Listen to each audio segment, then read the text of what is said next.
दोस्तों, ऑस्ट्रेलिया के 474 के जवाब में जब 221 रनों पर ही घुटने टेक गए भारत के 7 बल्लेबाज, मुश्किल में था हिंदुस्तान। तब टीम इंडिया का संकट मोचन बनते हुए नीतीश कुमार रेड्डी ने अपने बल्ले से शतक जड़कर न केवल इतिहास लिखा बल्कि सुंदर और फिर मोहम्मद सिराज के साथ मिलकर ऐसा हाहाकार मचाया कि देखते ही देखते पूरे मैच की दिशा दशा को ही पलट कर रख दिया। तो आखिर कैसे उनकी तूफानी बल्लेबाजी के आगे नतमस्तक हुआ है ऑस्ट्रेलिया?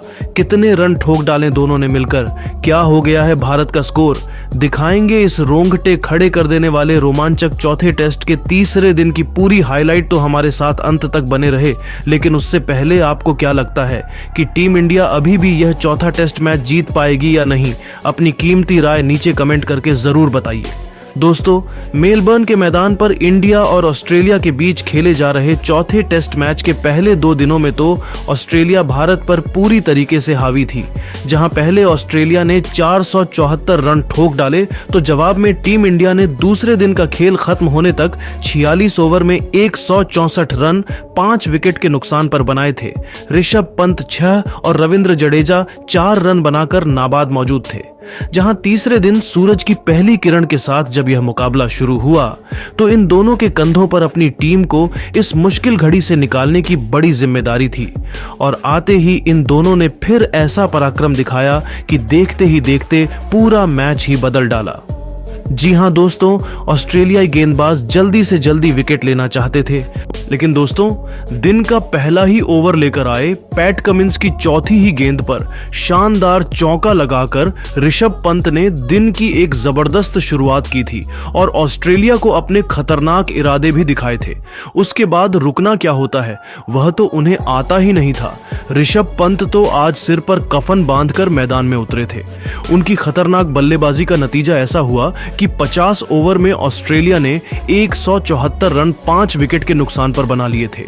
ये दोनों कमाल की बल्लेबाजी कर रहे थे। उनके दम पर इंडिया ने मैच में मजबूती से पकड़ बनानी शुरू कर दी थी। धीरे धीरे उनके बीच की पार्टनरशिप लंबी और लंबी होती जा रही थी। ऋषभ पंत तो सीधा चौकों से ही बात कर रहे थे। 52वां ओवर लेकर आए स्कॉट बोलैंड की पहली ही गेंद पर पंत ने एक और जोरदार चौका लगाकर उनका स्वागत किया और उन्हें बता दिया कि आज ऋषभ पंत के सामने किसी की भी एक नहीं चलने वाली है। अब तो इन दोनों बल्लेबाजों ने ऑस्ट्रेलिया के गेंदबाजों को दिन में तारे दिखाने शुरू कर दिए थे। 54वां ओवर लेकर आए स्कॉट बोलैंड की अंतिम गेंद पर रविंद्र जडेजा ने एक बार फिर फाइन लेग की दिशा में परफेक्ट शॉट लगाकर खूबसूरत चौका बटोरा। ये दोनों टीम इंडिया को तेजी से आगे बढ़ा रहे थे। 55 ओवर में भारतीय टीम ने 189 रन बना दिए थे। इन दोनों के बीच 40 रनों की साझेदारी भी हो चुकी थी जो ऑस्ट्रेलिया के लिए खतरा बनती जा रही थी। लेकिन दोस्तों, जैसे ही भारत के लिए सब कुछ सही हुआ तभी 56वां ओवर लेकर आए। स्कॉट बोलैंड ने ओवर की चौथी गेंद पर ऋषभ पंत को नेथन लियोन के हाथों कैच आउट करवाकर टीम इंडिया को 6वां झटका दे दिया, या फिर कहें कि ऋषभ पंत गिफ्ट में ऑस्ट्रेलिया को अपना विकेट दे गए। जी हां दोस्तों, एक बार फिर बाद शॉट लगाने के चक्कर में ऋषभ पंत अपनी गलती की वजह से आउट हो गए और इसका खामियाजा टीम इंडिया को भुगतना पड़ा। जहां ऋषभ पंत 37 गेंद पर 3 चौकों की बदौलत 28 रन बनाकर पेवेलियन लौट गए। इसके बाद तो पूरा हिंदुस्तान मायूस हो गया। उनके आउट होने के बाद अब मैदान में जलवा दिखाने नीतीश कुमार रेड्डी आए थे, जो टीम इंडिया की आखिरी उम्मीद थी। आते ही इस खिलाड़ी ने एक खतरनाक चौका लगाकर अपनी पारी की शुरुआत की थी। देखते ही देखते दोनों ने मिलकर 58 ओवर में टीम इंडिया को 200 रनों तक पहुंचा दिया। तो इन्होंने फूंक फूंक कर कदम रखते हुए सिंगल डबल लेकर एक पार्टनरशिप बिल्ड करनी शुरू की। उनका लक्ष्य था एक छोटी लेकिन अच्छी साझेदारी बनाना ताकि टीम इंडिया ज्यादा से ज्यादा रन बटोर सके। 43 ओवर में उन्होंने टीम इंडिया को 214 रनों तक पहुंचाया। तो अगले ही ओवर की पहली गेंद पर मिचेल स्टार्क का स्वागत जडेजा ने खूबसूरत चौका लगाकर किया था। ऐसा लगा था कि रविंद्र जडेजा टीम इंडिया के पालनहार बनेंगे। लेकिन दोस्तों, 65वां ओवर लेकर आए नाथन लियोन ने 5वीं ही गेंद पर रविंद्र जडेजा को एलबीडब्ल्यू कर टीम इंडिया की उस उम्मीद को भी चकनाचूर कर दिया था। जहां जडेजा केवल 17 रन बनाकर एलबीडब्ल्यू हो गए और 222 रनों पर ही टीम इंडिया ने अपने 7 बल्लेबाज खो दिए। लेकिन दोस्तों, अभी भी नीतीश रेड्डी रुकने का नाम नहीं ले रहे थे। जडेजा का विकेट चटकाने वाले लायन को अगले ओवर में निशाना बनाते हुए नीतीश ने एक जबरदस्त तूफानी छक्का उड़ाया और इस गेंदबाज के आत्मसम्मान को ठेस पहुंचाई। तो उसके बाद नीतीश का बल्ला गर्जना शुरू हुआ तो उन्होंने वॉशिंगटन सुंदर के साथ मिलकर अपने बल्ले से लाजवाब काम करना शुरू कर दिया। देखते ही देखते उन्होंने 73 ओवर में लंच ब्रेक तक टीम इंडिया को 244 रनों तक पहुंचा दिया था। लंच ब्रेक के बाद मैदान में आते ही पहले ओवर में ही कमेंट्स ने नीतीश रेड्डी को आउट कर दिया था, लेकिन वह वहां पर बाल बाल बच्चे गए। लेकिन ऑस्ट्रेलिया को अंदाजा भी नहीं था कि नीतीश रेड्डी को मिला जीवनदान उन्हें इतना भारी पड़ेगा। जहां 76 ओवर में नीतीश ने टीम इंडिया को 253 रनों तक पहुंचा दिया, तो फिर वॉशिंगटन सुंदर के साथ मिलकर 1-1, 2-2 रन लेकर नीतीश रेड्डी ने देखते ही देखते 40 रनों की साझेदारी 80 ओवर के भीतर ही सुंदर के साथ कर डाली थी। टीम इंडिया 260 के पार थी। तो दोस्तों, देखते ही देखते लोन वॉरियर की तरह नीतीश रेड्डी ने 83वें ओवर की तीसरी गेंद पर मिचेल स्टार्क के खिलाफ ही चौका लगाकर अपनी धमाकेदार हाफ सेंचुरी भी पूरी कर ली थी।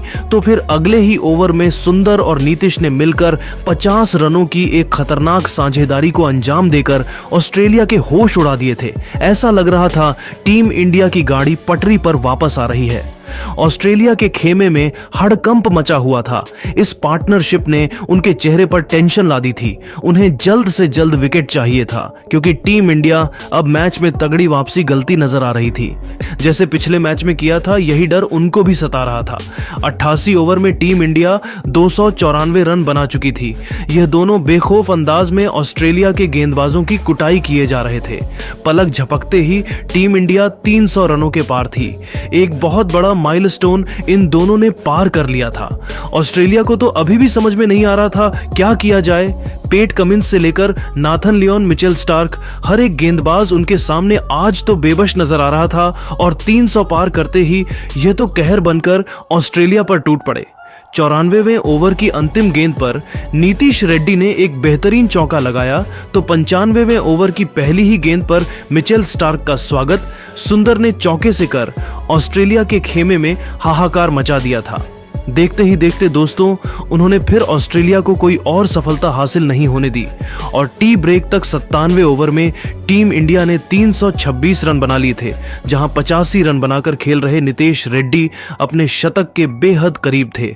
ऐसे में टी ब्रेक और हल्की फुल्की बारिश के बाद जब मुकाबला शुरू हुआ तब हर किसी को नीतीश के शतक का बेसब्री से इंतजार था।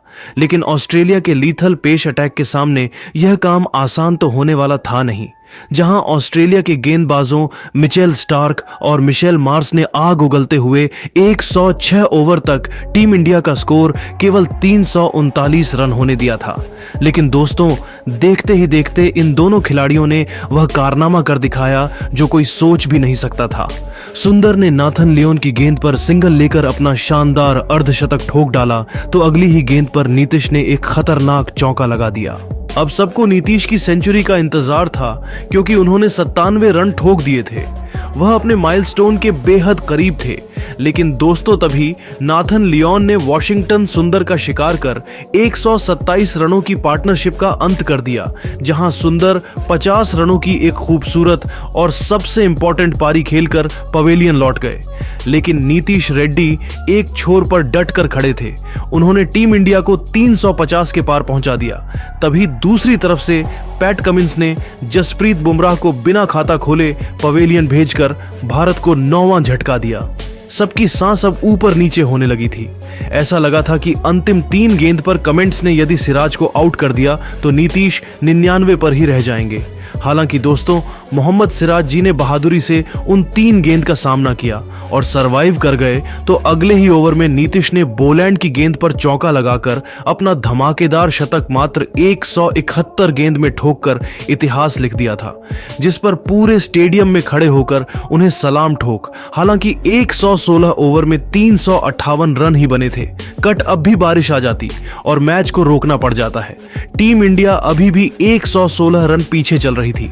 लेकिन दोस्तों, बारिश के बाद मैदान में आते ही नीतीश रेड्डी और मोहम्मद सिराज ने तो अपने बल्ले से ऐसी तबाही मचाई कि पूरे मैच की दिशा दशा को ही पलट डाला। टीम इंडिया को 400 रनों के पार पहुंचा। नीतीश रेड्डी ने 150 रनों का आंकड़ा पार किया और जिस तरीके से वह बैटिंग कर रहे थे ऐसा लग रहा था कि अब तो ऑस्ट्रेलिया का 474 रनों का स्कोर भी सेफ नहीं है और टीम इंडिया इस मैच में बहुत ज्यादा मजबूत स्थिति में आ चुकी है, जहां से भारत का हारना तो अब पॉसिबल ही नहीं है। लेकिन दोस्तों, अब आपको क्या लगता है कि टीम इंडिया ये चौथा टेस्ट मैच जीत पाएगी या फिर नहीं? आपको कैसे लगी नीतीश की बैटिंग? आप उन्हें 10 में से कितने नंबर देना चाहेंगे? अपनी कीमती राय नीचे कमेंट करके जरूर बताइए और ऐसी ही नई और धमाकेदार खबरें सबसे पहले जानने के लिए हमारे इस वीडियो को लाइक और चैनल को सब्सक्राइब करना तो बिल्कुल भी ना भूले। धन्यवाद।